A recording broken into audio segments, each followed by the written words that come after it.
I was driving to hear my son's will when a neighbor ran up and shouted, "Don't start the engine!" He told me the terrible truth about my daughter-in-law. His words sent a chill down my spine. But when I finally arrived at the will reading, she fainted when she saw me. Before we continue, please subscribe to the channel and write in the comments what time it is where you are now. Seth, don't start that engine. My hand froze on the car door handle. Garrett's voice cut through the peaceful morning air like a knife through silk. I turned to see my neighbor sprinting across his perfectly manicured lawn, still in his bathrobe and slippers, panic etched across his weathered face. I had been adjusting my black tie in the rearview mirror moments before, preparing mentally for the will reading. Martin's will, my son's final words to this world. The formal suit felt heavy on my shoulders, like armor for a battle I never wanted to fight. "What's wrong, Garrett?" I stepped back from the sedan, keys trembling slightly in my grip. He reached my driveway, breathing hard.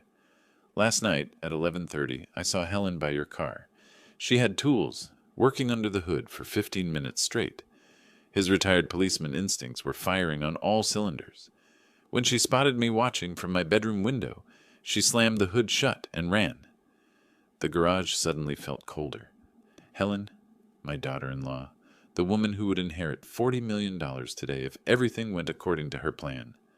I glanced at my sedan, the same car I'd driven reliably for 8 years. "You're certain it was Helen?" "Absolutely. She parked her BMW on the street, not in your driveway. Deliberate stealth." Garrett's eyes narrowed. "Seth, I've seen enough crime scenes to know when something's wrong. Don't drive anywhere until you get that car checked." I walked around the vehicle slowly, examining the exterior. No obvious scratches or damage, but then again, Helen wasn't stupid. She'd been married to my brilliant son long enough to learn about precision work.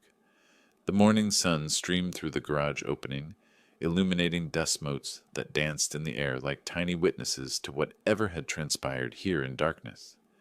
Birds chirped in the oak trees lining our quiet suburban street, oblivious to the deadly game unfolding beneath their branches. My engineering mind began calculating possibilities.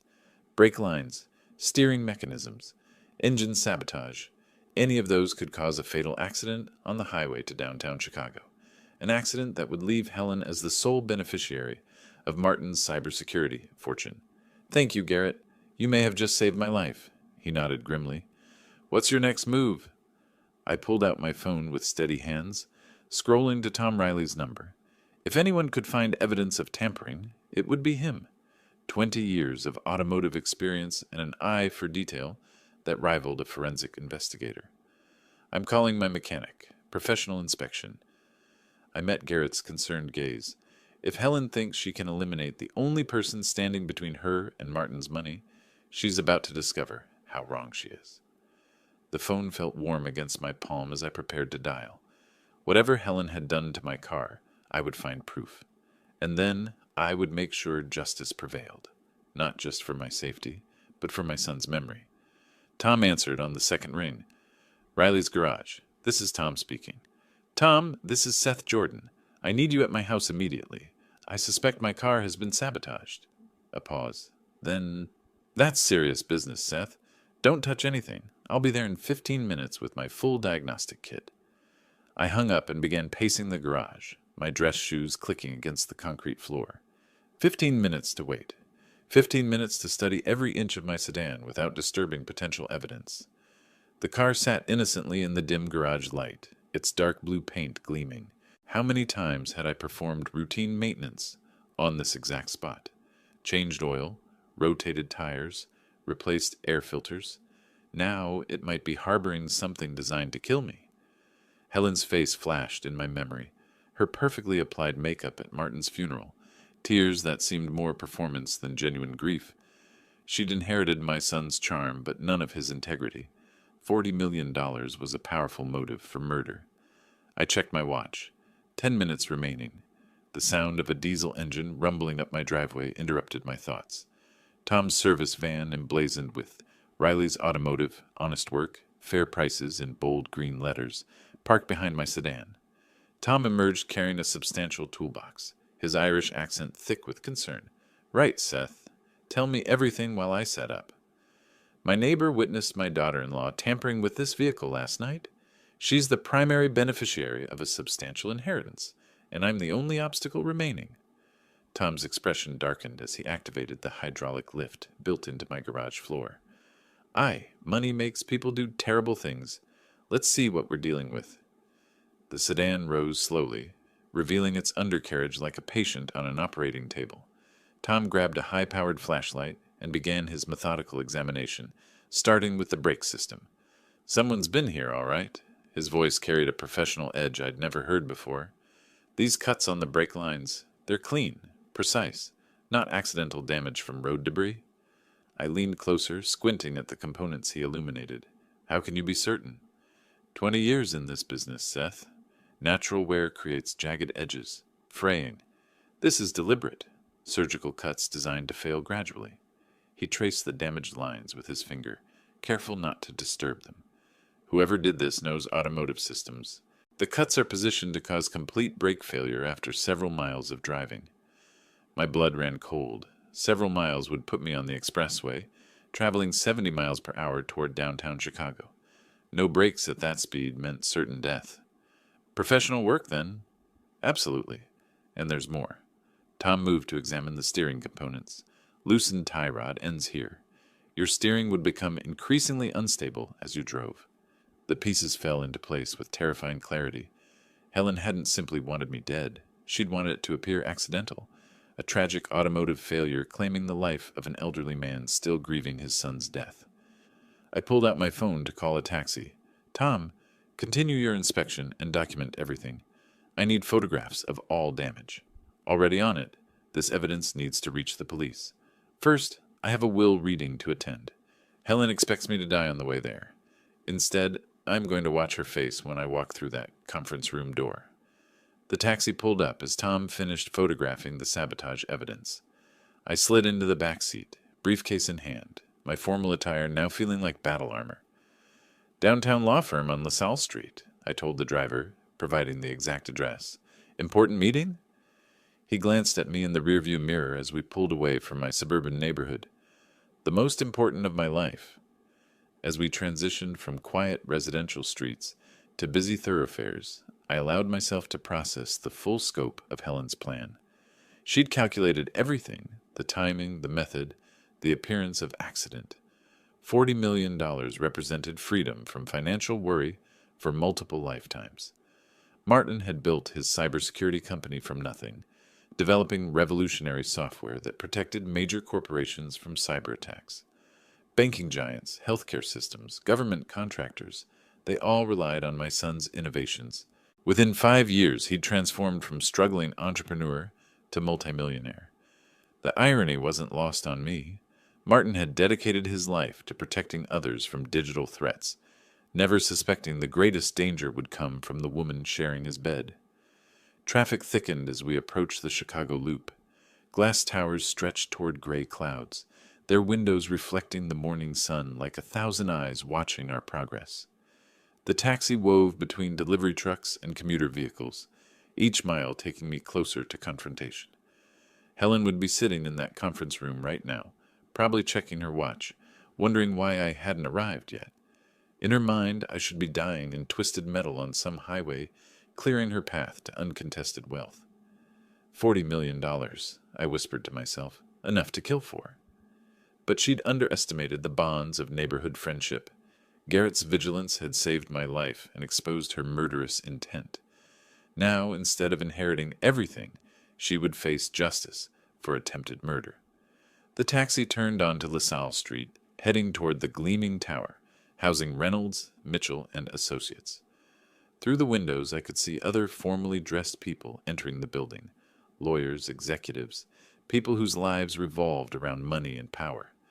Martin had been different. Even as his wealth grew, he'd remained grounded, visiting regularly, sharing his excitement about new security protocols and client successes. He'd worked 18-hour days, not from greed, but from genuine passion for protecting others. Helen had never understood that drive. She saw only the financial results: expensive restaurants, luxury vacations, designer clothing. When Martin became ill, her concern had been performative. Her grief calculated. "Here we are, sir. That'll be $43. I handed him 50 and stepped onto the sidewalk, looking up at the imposing structure before me. Somewhere inside, Helen was waiting, confident in her scheme's success. She was about to discover that Seth Jordan wasn't so easily eliminated. Walking through the revolving door, I felt my son's presence like a guiding hand on my shoulder. Today, justice would prevail. Today, Martin's legacy would be protected from the woman who'd betrayed his trust and threatened his father's life. The elevator doors opened before me like gates to a battlefield I was finally ready to enter. Downtown Chicago rose around the taxi like a concrete forest, each glass tower reflecting fragments of morning light. I settled deeper into the worn leather seat, pulling out my phone to review the medical documents I'd photographed weeks ago. Martin's health records told a disturbing story. March 28th, first complaint of fatigue and stomach discomfort. April 2nd, severe nausea, rapid weight loss. April 18th, dead, 3 weeks. Healthy 42-year-old men didn't simply waste away in 3 weeks. I scrolled through the chronology, my engineer's mind cataloging inconsistencies. Martin had always been meticulous about his health. Regular checkups, exercise routine, preventive care. The medical timeline made no sense.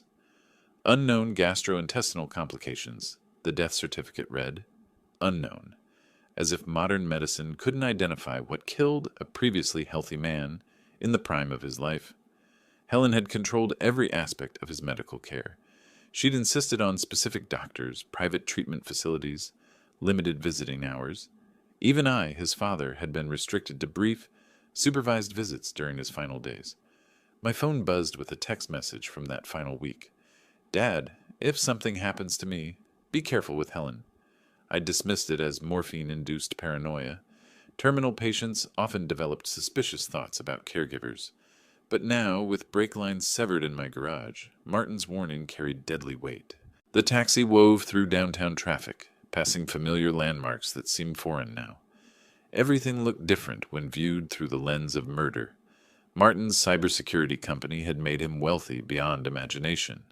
Government contracts, banking security, healthcare protection systems, his software safeguarded billions of dollars in digital assets.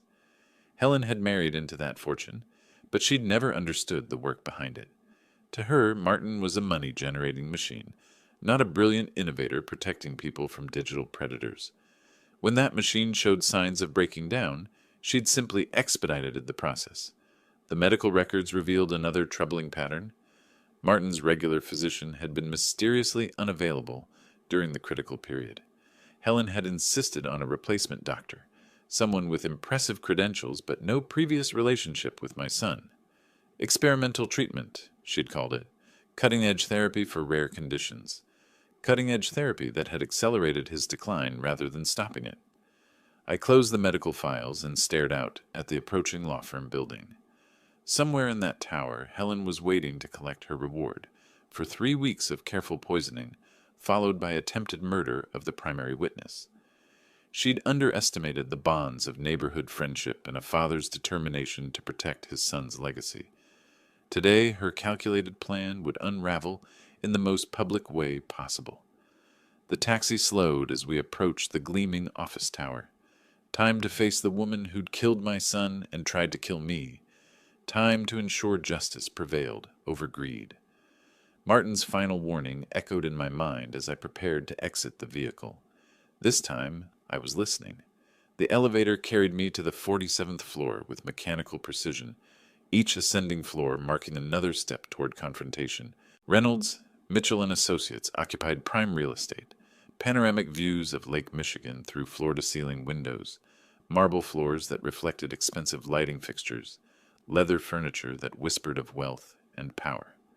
Helen sat in a burgundy armchair near the reception desk, casually flipping through a luxury lifestyle magazine. She wore a black designer dress that probably cost more than most people's monthly salary, her blonde hair styled in perfect waves that framed her carefully made-up face. She looked up as I approached, and I watched the color drain from her features, like water from a broken glass. The magazine slipped from her fingers, landing with a soft thud on the marble floor. "Hello, Helen." I kept my voice level, professional. Surprised to see me alive? Her mouth opened and closed soundlessly before she managed to speak. Seth, I... I thought you weren't coming. Really? That's interesting. I moved closer, noting how her hands trembled as she gripped the chair arms. Why would you think that? Perhaps because of what you were doing by my car last night, around 11:30? I don't know what you're talking about. The words came out too quickly, too sharp. Guilty people always protested too much. Garrett saw everything, Helen. The tools you brought, the time you spent working under my hood, the way you ran when you spotted him watching from his window. She stood abruptly, trying to use height to regain psychological advantage. That's ridiculous. Why would I? The same reason you killed my son. The accusation hung in the air between us like a blade. Helen's carefully constructed mask slipped for just a moment, revealing something cold and calculating beneath the widow's grief performance. Other clients moved through the reception area, their conversations creating a background hum that provided cover for our deadly serious exchange. The professional setting constrained us both. No dramatic confrontations in this temple of legal propriety. You're obviously distraught, Helen said, recovering her composure with practiced ease. Grief can make people imagine things that aren't there. Can it make brake lines cut themselves? Can it cause steering components to mysteriously loosen overnight? Her jaw tightened. I have no idea what you're suggesting. I'm not suggesting anything. I'm stating facts documented by a professional mechanic with 20 years of experience. Helen's eyes darted toward the conference room where the will reading would take place, then back to me. I could see her mind working, calculating new angles of attack. You know what your problem is, Seth? Her voice turned venomous. You never accepted that Martin chose me over your narrow little world. He loved me, not you. He warned me about you before he died. I should have listened. He was delirious from medication. Terminal patients say all sorts of things. The receptionist glanced in our direction, sensing tension despite our lowered voices. Helen noticed and forced a smile, playing the role of grieving widow, meeting with concerned father-in-law. But I could see the calculation in her eyes, the predatory assessment of how much damage this confrontation might cause to her plans. She was already planning her next move, ready to deploy whatever weapons remained in her arsenal. The conference room beckoned behind frosted glass doors, where lawyers waited with documents that would determine the distribution of $40 million. Helen thought she knew how this story ended. She was about to discover how wrong she could be.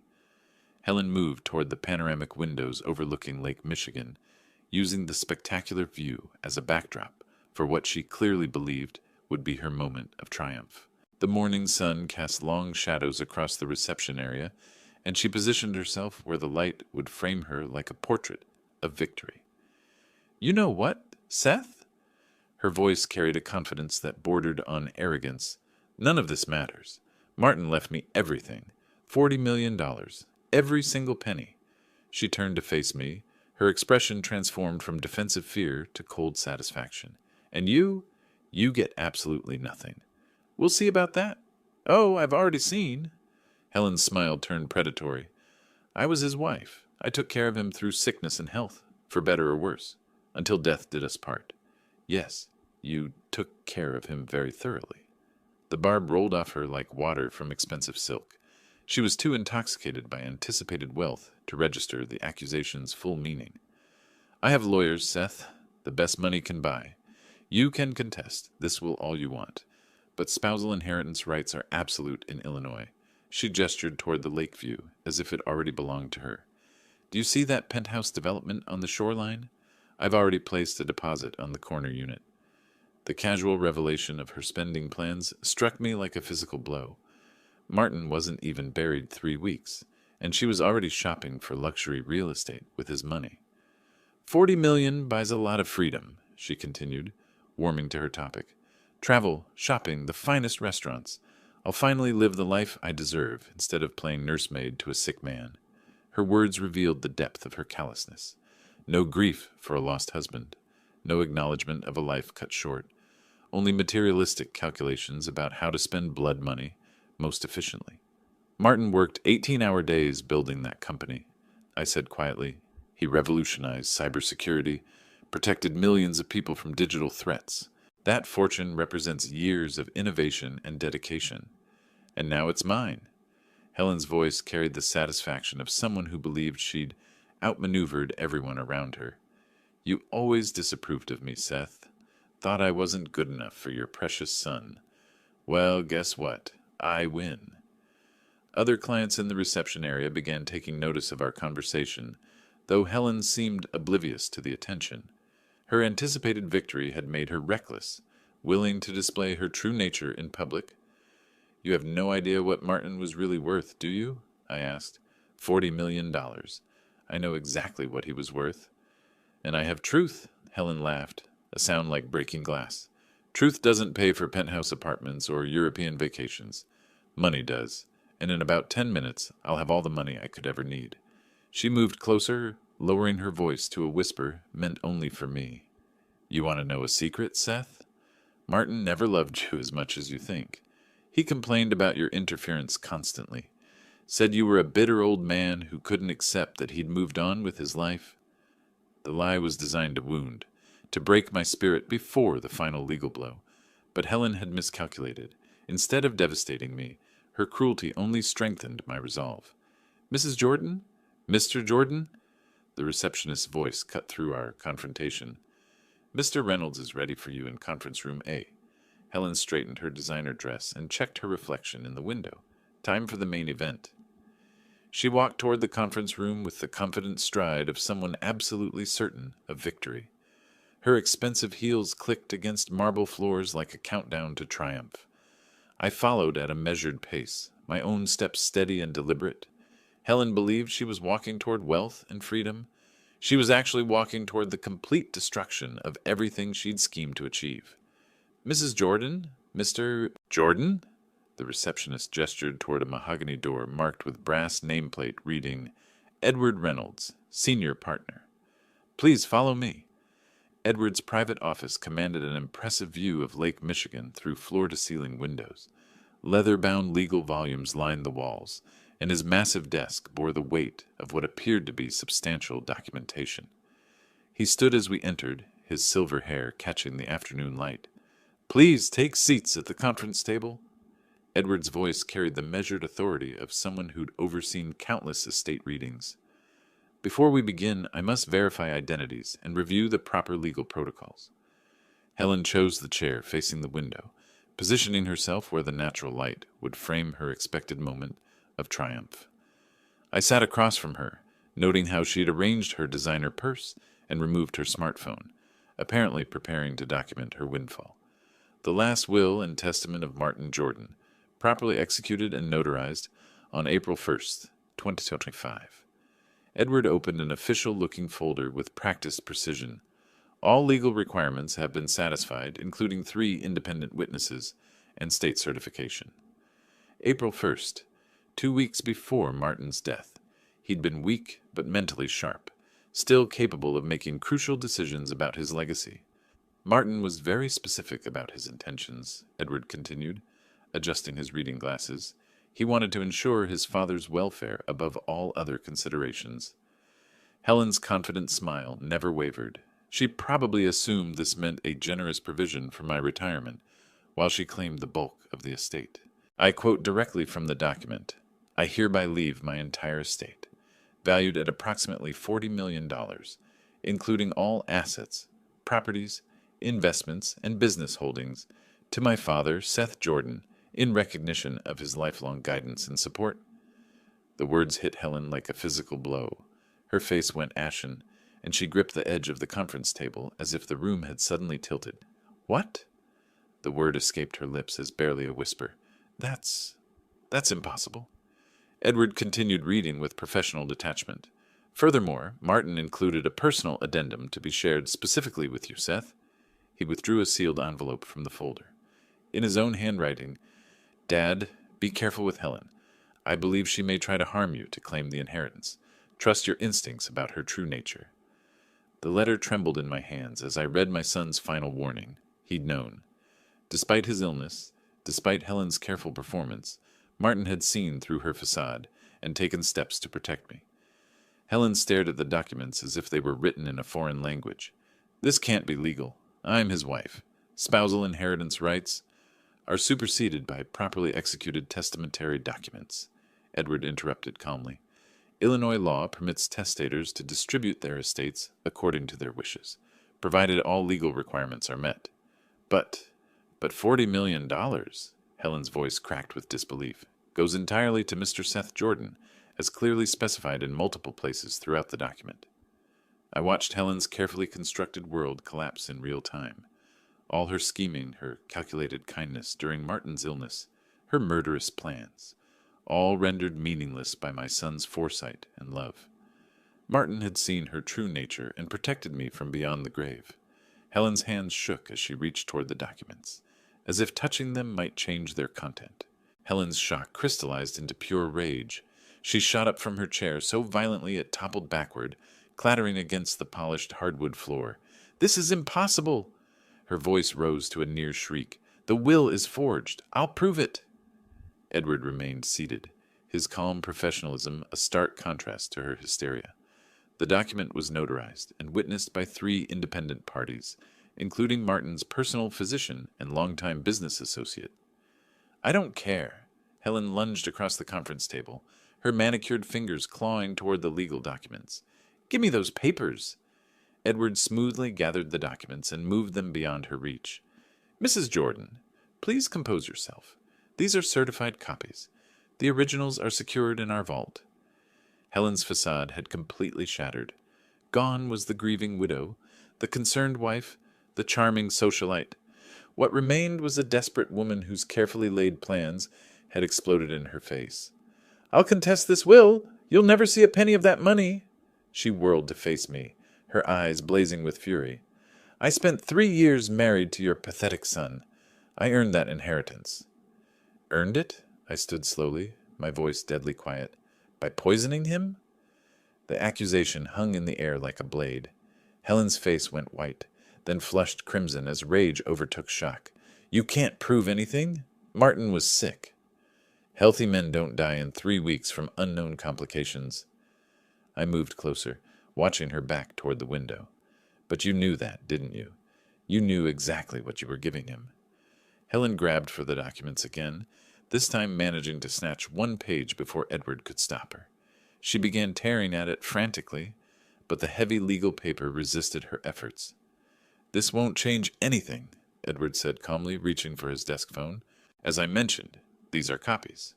"I want those originals," Helen screamed, throwing the torn fragments at my feet. "I want every copy destroyed." "Security?" "Yes. This is Edward Reynolds in Conference Room A. I need assistance with an unstable client." Helen spun toward the door as if planning to escape, then back to the windows, trapped like a caged animal.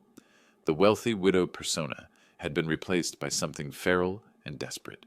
"You think you've won?" She pointed a trembling finger at me. "I'll fight this in court for years. I'll tie up every dollar until you're dead." "Run, Helen." I kept my voice steady, controlled. "Justice will catch up with you eventually." 2 security guards appeared in the doorway, their presence immediately changing the room's dynamic. Edward gestured toward Helen with professional courtesy. "Please escort Miss Jordan from the building. She's no longer welcome in our offices."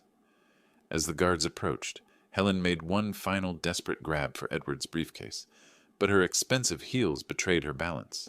She stumbled, her dignity as shattered as her schemes. "This isn't over," she screamed as the guards gently but firmly guided her toward the door.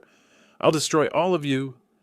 The conference room fell silent except for the distant sound of Helen's protests echoing down the corridor. Edward straightened his tie and began gathering the scattered document fragments.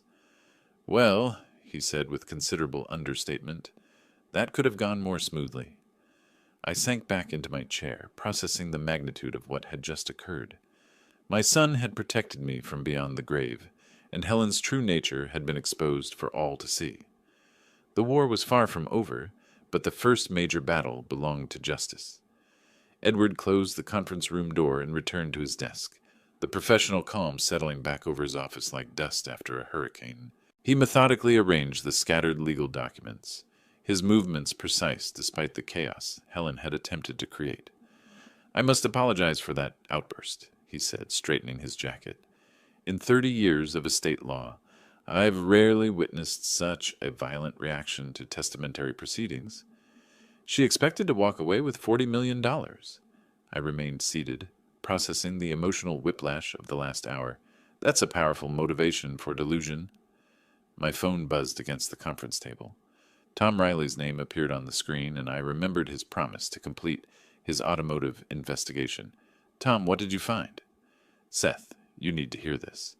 His Irish accent carried urgency that made my pulse quicken. This wasn't just sabotage. This was attempted murder with professional-grade execution. Edward looked up from his document organization, clearly hearing both sides of the conversation in the quiet office. Explain exactly what you discovered. Your brake lines were cut with surgical precision, not random damage, not amateur work. Tom's voice carried the authority of someone who'd spent decades diagnosing automotive failures. The cuts were positioned to cause complete brake failure after approximately 10 miles of highway driving. 10 miles, exactly the distance from my suburban home to the downtown expressway entrance, where I'd be traveling 70 miles per hour with no ability to stop. Are you absolutely certain this was deliberate? 100%. I've documented everything with photographs and measurements. The tools used were professional grade, and the technique shows advanced knowledge of brake system vulnerabilities. Edward leaned forward, his legal mind immediately grasping the implications. Tom, this is Edward Reynolds, Seth's attorney. Would you be willing to provide expert testimony about these findings? Absolutely. I've preserved all the evidence and prepared a detailed technical report. This kind of sabotage could only be performed by someone with specific automotive knowledge, or someone with access to professionals who possess such knowledge. Helen's expensive lifestyle suggested connections to people willing to perform various services for the right compensation. There's more, Tom continued. The steering components were also compromised. Even if the brakes had functioned, the vehicle would have become increasingly unstable at highway speeds. Edward was already taking notes, his pen moving rapidly across a legal pad. We can use this evidence to support criminal charges for attempted murder. She killed my son and tried to kill me. The words came out flat, emotionless, but they carried the weight of absolute certainty. Now she pays for both crimes. Tom's technical expertise had provided the final piece of evidence needed to build a comprehensive case against Helen. Combined with Martin's posthumous warning and her explosive reaction to the will reading, we had enough material to ensure she faced justice for her crimes. I'll contact the Cook County District Attorney's Office immediately, Edward said, already reaching for his phone. Between the inheritance fraud attempt and documented evidence of attempted murder, Helen Jordan is going to face serious criminal charges. The afternoon sun slanted through the conference room windows, casting long shadows across the scattered legal documents. Martin's foresight had protected his father's life and preserved his legacy for the causes he truly cared about. Helen's greed had finally met its match in a father's love and a son's wisdom. Justice was no longer just a hope, it was an imminent reality. The next morning brought clarity with the sunrise. With Martin's inheritance secured, I could focus entirely on ensuring Helen faced criminal consequences for her actions. My home office became a war room, documents spread across every surface like evidence in a detective thriller. Edward had recommended Marcus Chen, a private investigator with 20 years' experience in financial crime cases. We met that afternoon in a downtown coffee shop, his weathered face showing the kind of skepticism that came from seeing too much human greed. Mrs. Jordan has accumulated substantial credit card debt, Marcus reported 3 days later, sliding a manila folder across my kitchen table. Over $200,000 in the past 18 months. Luxury purchases, expensive restaurants, designer clothing, all charged while her husband was dying. The financial records painted a damning picture. Helen had been living far beyond their means, apparently confident that Martin's death would solve her money problems permanently. Dr. Sarah Williams, the medical expert Edward had consulted, arrived on the 4th day with her analysis of Martin's medical records. Her expression was grim as she spread laboratory reports across my dining room table. The symptom progression strongly suggests arsenic poisoning, she said, her voice carrying the authority of someone who testified in dozens of criminal cases. The timeline is his textbook, gradual accumulation followed by rapid organ failure. Each piece of evidence felt like another nail in Helen's metaphorical coffin. But the most satisfying discovery came from my systematic canvassing of the neighborhood's security systems. Mrs. Patterson from 3 houses down had a high-definition camera system that captured the entire street. The footage was crystal clear. Helen's BMW arriving at 11:47 p.m., her figure moving deliberately toward my garage, the tools glinting in the streetlight. Camera 3 shows her clearly working under your car hood, the security company technician confirmed, freezing the frame at the perfect angle. Timestamp is exact, and the resolution leaves no doubt about identity. By the 5th day, I had assembled an overwhelming case against Helen. Financial motive, means, opportunity, and expert testimony all pointed toward her guilt in both Martin's murder and the attempt on my life. Tom's mechanical analysis remained the crown jewel of evidence, professional sabotage designed to cause fatal accidents, documented with photographs and technical specifications that would convince any jury. I sat in my study that evening, surrounded by folders containing Helen's financial desperation, medical evidence of Martin's poisoning, security footage of her sabotage attempt, and expert testimony supporting every accusation. My phone buzzed with a text from Edward. District Attorney wants to meet tomorrow. Bring everything. The legal machinery was finally grinding into motion.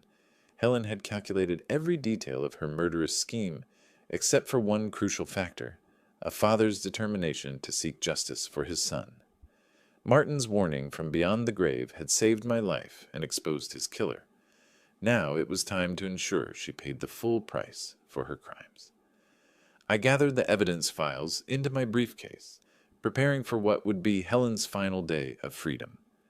Helen's house sat in an affluent suburb 20 minutes from downtown Chicago, its manicured lawn and circular driveway showcasing the lifestyle she'd been desperate to maintain. 2 luxury cars gleamed in the morning sun, a BMW and a Mercedes, both likely financed with credit she couldn't afford. I parked across the street and walked deliberately to her front door, carrying the manila envelope that would end her freedom forever. The court documents felt substantial in my hands. Arrest warrants, civil lawsuit papers, and a comprehensive evidence summary that detailed every aspect of her criminal conspiracy. Helen answered the door in an expensive silk robe, her hair perfectly styled despite the early hour. When she saw me standing on her doorstep, the color drained from her face like water from a broken glass. "What do you want?" Her voice carried a tremor that belied her attempt at confident indignation. "Official court summons for attempted murder charges." I handed her the envelope with ceremonial precision. Also included are civil lawsuit documents for inheritance fraud and emotional distress. She stared at the papers as if they were written in hieroglyphics. "You can't prove anything. This is harassment." Video footage from 3 different security cameras showing you sabotaging my vehicle. Technical analysis from a certified automotive expert. Medical testimony indicating arsenic poisoning. Financial records showing your $200,000 debt motive. Each piece of evidence hit her like a physical blow. Helen clutched the doorframe for support, her expensive facade crumbling in real time. "The district attorney has accepted the case for prosecution," I continued with professional calm. "Trial date is set for next month. I thought you deserved personal notification. I'll destroy you in court." She stepped forward aggressively, but her silk slippers on the marble threshold made the gesture pathetic rather than threatening. "You'll never prove I hurt Martin. Dr. Sarah Williams will testify about arsenic poisoning symptoms. Marcus Chen will present your financial desperation. Tom Riley will explain how professional automotive sabotage works." I kept my voice steady, letting the facts speak for themselves. The evidence speaks quite clearly. Helen's eyes darted around her expensive neighborhood, perhaps calculating whether any neighbors were witnessing her public humiliation. The morning sun highlighted every line of panic etched across her carefully maintained features. "You think you've won?" Her voice rose to a near shriek. "I'll appeal everything. I'll tie this up in court for years." "You already destroyed yourself, Helen. This just makes it official." She clutched the legal documents against her chest like armor that might somehow protect her from the consequences of her actions. But we both knew the truth. Her carefully constructed world was collapsing, and no amount of designer clothing or expensive lawyers could rebuild it. "Martin warned me about you," I said quietly. "I should have listened sooner." Helen slammed the door with enough force to rattle the expensive glass panels. Through the window, I could see her sinking onto the marble floor, still clutching the papers that would send her to prison. I walked back to my car with measured steps, feeling the weight of Martin's presence like a guiding hand on my shoulder. Justice was no longer a distant hope. It was an unstoppable legal machine grinding toward its inevitable conclusion. 3 weeks later, Judge Patricia Morrison delivered the verdict that echoed through the packed Chicago courtroom. "Helen Jordan, you are hereby sentenced to 15 years imprisonment without possibility of parole for attempted murder and inheritance fraud." The gavel's final strike marked the end of Helen's freedom and the beginning of true justice for Martin's memory. I stood as reporters surged forward, their questions blending into a cacophony of vindication. "Justice has prevailed," I told the gathered media outside the courthouse steps. "My son can finally rest in peace, knowing his killer has been held accountable." Helen's conviction made headlines across Illinois. The wealthy widow who'd poisoned her husband and tried to murder her father-in-law became a cautionary tale about greed's ultimate consequences. She would spend the next decade and a half in maximum security, her expensive lifestyle replaced by prison uniforms and institutional meals. But my real satisfaction came not from her punishment, but from transforming Martin's legacy into something positive. The Martin Jordan Cancer Research Foundation launched 6 months after the trial, funded entirely by the inheritance Helen had killed to claim. "Your $40 million donation will fund breakthrough research for decades," Dr. Elizabeth Hart announced at the foundation's groundbreaking ceremony. "Lives will be saved because of your son's vision and your generosity." Standing before the assembled medical researchers and community leaders, I felt Martin's presence more strongly than ever. His innovative spirit would live on through the foundation's work, protecting others from the disease that made him vulnerable to Helen's poison. I'd downsized to a comfortable but modest home near Lake Michigan, keeping only what brought genuine happiness. The rest of my energy went toward travel and charitable work, visiting cancer research facilities, meeting with patient families, ensuring Martin's money created hope rather than destruction. Garrett still checked on me regularly. Our friendship deepened by shared experience of neighborhood vigilance, saving lives. Tom had become more than a mechanic. He was a trusted ally who'd helped expose attempted murder through professional expertise. Edward handled the foundation's legal affairs, ensuring every dollar reached its intended purpose. We'd built something lasting from tragedy, transforming Helen's greed into a force for healing and discovery. 1 year after the trial, I visited Martin's grave with news of the Foundation's first research breakthrough, a promising treatment protocol that might save hundreds of lives annually. "Son, I kept my promise," I whispered to the granite marker bearing his name. "Your killer faced justice, and your legacy helps others fight the battle you couldn't win." From tragedy had come purpose.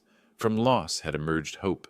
Helen's attempt to destroy our family had instead created something beautiful and enduring, a testament to love conquering greed, justice prevailing over evil, and a father's determination to honor his son's memory. The inheritance she'd killed, for now, funded the research that might have saved Martin's life. In the end, that seemed like the perfect form of poetic justice. If you liked this story, please like this video, subscribe to the channel, and share your impressions of this story in the comments. To listen to the next story, click on the box on the left. Thank you for watching.